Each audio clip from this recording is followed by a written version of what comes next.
Welcome to our new video. जैसे मैंने कहा था आपको कि मैं बताने वाला हूँ आपको पावर सैनिक के most important question answer and topics, जिससे आपको बोर्ड एग्जाम में 10 मार्क्स आ जाएं इस चैप्टर में। इसी चैप्टर के साथ साथ ही काफ़ी ज़्यादा शॉर्ट चैप्टर, छोटे चैप्टर भी है। देखिए इसमें क्या होता है, इसमें सबसे ज़्यादा इंपॉर्टेंट टॉपिक है वो है केस ऑफ बेल्जियम। सबसे ज़्यादा इंपॉर्टेंट टॉपिक है केस ऑफ बेल्जियम का। बेल्जियम में केस क्या है बता दो फिर से। बेल्जियम में केस में आपको देखने को मिलता है कि डच और फ्रेंच लैंग्वेज में टेंशन बढ़ने लगती है 1950-1970s में। ठीक है, तो ब्रुसेल्स में क्या होता है, ब्रुसेल्स में जो हमारा गवर्नमेंट होती है वो सेपरेट कॉन्स्टिट्यूशन अमेंडमेंट कर देती है, यानी कॉन्स्टिट्यूशन में कुछ चेंज कर देती है, जिससे बेल्जियम और ब्रुसेल्स के जो पीपल होते हैं वो काफ़ी ज़्यादा खुश हो जाते हैं और वो हैप्पीली हो जाते हैं। बट श्रीलंका में क्या होता है, श्रीलंका में उल्टा कर देते हैं। श्रीलंका में उसी को लैंग्वेज को क्या देते हैं, बढ़ावा दे देते हैं। तो उससे श्रीलंका में लोगों के बीच में क्या हो जाता है, कन्फ्लिक्ट यानी कि सिविल वॉर, जो कि सबसे ज़्यादा खतरनाक होता है किसी कंट्री के लिए। सिविल वॉर यानी कि आपस में ही लोग फाइट कर रहे हैं एक ही कंट्री में। ठीक है, सिविल वॉर हो जाता है। ये हमारा क्या है, इम्पोर्टेंट टॉपिक है, इसको करके जाना, बिकॉज सीधा लॉन्ग आंसर आ जाता है कि बताओ बेल्जियम में लोगों को सुख शांति कैसे मिली, और एकोमेंडेशन ऑफ कॉन्स्टिट्यूशन का पूरा बेल्जियम मॉडल लिखो। 4 पॉइंट लिखे हैं ना आपके, ये देखो ये लिखे हैं पॉइंट पूरे 4। क्या था, पहले डच और फ्रेंच जो मिनिस्टर्स थे उनको इक्वल कर दिया गया था। ठीक है, ये था उसमें पहला मॉडल में। और दूसरे में क्या था, स्टेट गवर्नमेंट को भी सेंट्रल गवर्नमेंट से क्या कर दिया था, सेपरेट, यानी सेंट्रल गवर्नमेंट की पावर अलग हो गई और स्टेट की जो गवर्नमेंट थी उसके पावर अलग अलग पावर को बांट दिया गया था। कोई भी एक सिस्टम गवर्नमेंट अपनी पावर को ज़्यादा नहीं दिखा सकता था। ठीक है, तीसरे में क्या था, ब्रुसेल्स के पास अपनी अलग गवर्नमेंट हो गई थी। ठीक है, फोर्थ में क्या था, सेंट्रल स्टेट गवर्नमेंट के बावजूद एक कम्युनिटी गवर्नमेंट बनाई गई थी, जो इसका काम क्या था, लैंग्वेज को देखे और एजुकेशन को देखे और क्या देखे, कल्चर को देखे, कल्चर को देखे। ठीक है, खत्म, इतना हो गया हमारा। ये 4 पॉइंट लिख दोगे ना आप तो आपके लॉन्ग आंसर में 5 आउट ऑफ 5 नंबर आ जाएंगे, क्योंकि ये बहुत ज़्यादा इंपॉर्टेंट टॉपिक होता है बेल्जियम मॉडल का। ठीक है, आपके प्री बोर्ड में भी आएगा, आपकी हाफ ईयरली में भी आएगा, एंड आपके और अदर एग्जाम्स में आएगा ही आएगा। ये बोर्ड एग्जाम में तो पक्का आना है, लिख लोगे, गारंटी है इसका आना, 100% पक्का है। ठीक है, अब आओ, तो श्रीलंका है, इसका थोड़ा देख लेना, बट इतना ज़्यादा इंपॉर्टेंट नहीं है ये, बिकॉज श्रीलंका में क्या था कि वही है। इसका देखो एक इंपॉर्टेंट क्वेश्चन ही बन जाता है कि मेजरिटिज्म, इसका मतलब क्या होता है। इसका मतलब होता है कि कोई भी एक चीज़ जो डोमिनेट करती है कोई कंट्री में, है ना, जिसका केवल और केवल उसी का राज चलता है, जैसे लैंग्वेज हो गया या कल्चर हो गया या पीपल हो गए ना, इसे कहते हैं हम मेजरिटिज्म।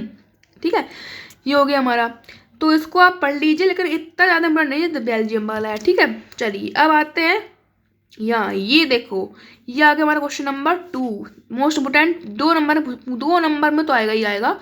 पावर शेयरिंग क्यों हमारे लिए बेनिफिशियल है, क्यों लाभदायक है, बताओ तो यार। पास पढ़ तो रहे पावर शेयरिंग, बट है क्यों इम्पोर्टेंट, क्या है इससे हमें। तो फर्स्ट ऑफ ऑल लिख देना आप कि power sharing is good because it reduce the possibility of conflict. देखो जैसे हम एक कंट्री ले रहे हैं, सपोज मान लो ये इंडिया है। ठीक है, इंडिया है, ये श्रीलंका है। ठीक है, समझना। अब यहाँ पे मैंने क्या कर दिया कि मैंने यहाँ पे पावर को अलग अलग सेपरेट कर दिया। ठीक है, तो लोग यहाँ जा सकते हैं, लोग यहाँ जा सकते हैं, अपने जो कन्फ्लिक्ट्स हैं, जो डिस्प्यूट्स हैं, उनको वहाँ पे मिटा सकते हैं। तो लोग यहाँ पे खुश रहेंगे, नहीं रहेंगे। बट श्रीलंका में मैंने एक ही गवर्नमेंट को इतनी पावर दे दी कि वो अपने मन चाही जो हरकतें हैं वो कर रही है, तो यहाँ पे लोग क्या हो जाएंगे, मतलब दुखी हो जाएंगे। तो यहाँ पे क्या हो रहा है कि इंडिया में पावर शेयरिंग के द्वारा लोग के जो कन्फ्लिक्ट्स हैं वो मिट रहे हैं और वो पीसफुली रह रहे हैं। ठीक है, दूसरा क्या है, Power sharing with affected by its exercise and who have to live with the effects. People have a right to consult on how they are to govern. यानी कि उनके पास ऑप्शन होता है कि वो किस पार्टी को अगले साल देखना चाहेंगे, है ना। उनके पास ऑप्शन रहेगा कि वो किस पार्टी को अगले साल इलेक्शन में जिताएंगे, है ना। उनके पास ऑप्शन रहेगा। डेमोक्रेटिक कंट्री में पावर शेयरिंग बहुत ज़्यादा इंपॉर्टेंट होती है, बिकॉज इससे क्या होता है, स्टेबिलिटी बनती है कंट्री की। इससे क्या बनती है, स्टेबिलिटी, जिससे लोगों को बीच में कन्फ्लिक्ट, लड़ाई कम होती हैं और वो सुख शांति से रह पाते हैं। कौन, लोग, यानी कि पीपल ऑफ द कंट्री, ठीक है। जैसे इंडिया में है तो इंडिया पीपल क्या है, खुश है ना, अपने आराम से लाइफ जी रहे हैं, और वो किसी भी इलेक्शन में अपने जो फेवरेट उनके होते हैं, जो पार्टी के मेंबर्स, उन्हें वोट करते हैं, है ना। तो ये क्या है, डेमोक्रेटिक कंट्री की पहचान है एक। बस श्रीलंका में क्या था, श्रीलंका में तो अपने सब जो क्या थे, जो श्रीलंकन पीपल्स थे, जो वो अपनी डोमिनेंस दिखाते थे, है ना, पीपल को, है ना। तो ये क्या था, ये डेमोक्रेटिक कंट्री का कोई भी पहचान नहीं होती है। ये क्या होता है, सिंपल बात समझ लो, ये होता है डिक्टेटरशिप। क्या होता है, डिक्टेटरशिप है, डिक्टेटरशिप। आज भी श्रीलंका में क्या है, डिक्टेटरशिप होती है। किसकी, श्रीलंकन की, ठीक है। यहाँ पे कौन करते हैं सफ़र, क्वेश्चन आया, कौन सफ़र करते हैं, तमिल करते हैं। कौन करते हैं, तमिल हिंदू या तमिल मुस्लिम, ठीक है। ये हो गया हमारा। अब आते हैं फॉर्म। ये तो सबसे ज़्यादा इम्पोर्टेंट है, और इसके साथ हमारा जो हमारा ये चैप्टर है वो ख़त्म हो जाता है। पावर शेयरिंग के कितने फॉर्म होते हैं, देखो 2 होते हैं फॉर्म, हॉरिजॉन्टल, वर्टिकल, ठीक है। ये हो गया हमारा एक फॉर्म। दूसरा हो गया डिफरेंट सोशल ग्रुप्स में पावर बढ़ जाती है। दूसरा होता है पीयर प्रेशर में बढ़ जाती है। चौथा होता है मूवमेंट्स में, ठीक है। चौथा होता है डिफरेंट टाइप ऑफ मूवमेंट्स में। Got it.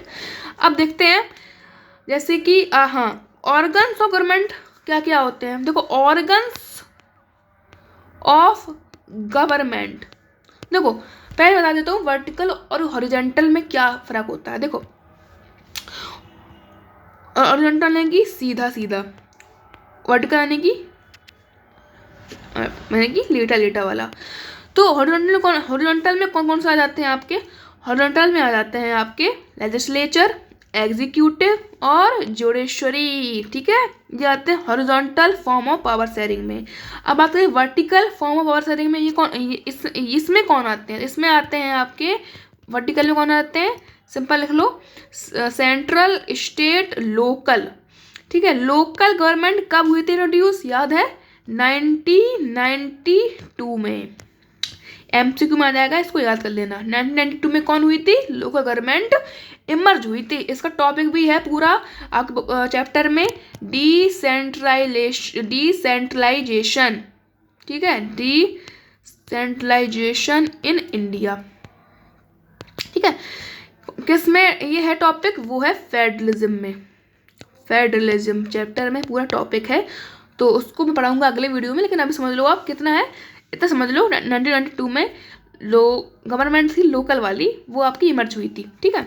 अच्छा जी, अब बात करते हैं किसकी, गवर्नमेंट और डिफरेंट लेवल्स। अब लेवल्स में बढ़ जाती है, जैसे कि रीजनल, स्टेट, है भाई, लोकल गवर्नमेंट, बस इतना हमें बात करनी है। फिर आते हैं सोशल ग्रुप्स में, जैसे कि सोशल ग्रुप्स और ट्राइबल पीपल्स बढ़ जाती है कभी कभी, है ना। ST STS लिख दोगे आप डिफरेंट कास्ट में, डिफरेंट ग्रुप्स में, तो आपको नंबर मिल जाएंगे। फोर्थ है हमारा political parties, pressure groups, movements में ना, जैसे कि मान लो कोई ग्रुप निकल रहा है, प्रेशर ग्रुप, जैसे कि हमारा आ गया देश का धोनी, सुना होगा आपने, देश का धोनी हमारा एक मूवमेंट कह सकते हो आप, है ना। तो इसमें क्या होता है, पावर बढ़ जाती है लोगों में, है ना। ये हो गया हमारा। और पार्टी की जैसे BJP में बढ़ जाती है कभी कभी, है ना, BJP मूवमेंट में, या फिर सपा के, या फिर BSP के, कांग्रेस के, जितनी भी पार्टीज होती है ना, जो पावर होती है वो बढ़ जाती है, ठीक है। तो ये था हमारा पावर शेयरिंग के most important topics and question answer. हाँ रुक जाओ, एक हमारा जो टॉपिक रह गया है वो है हमारा,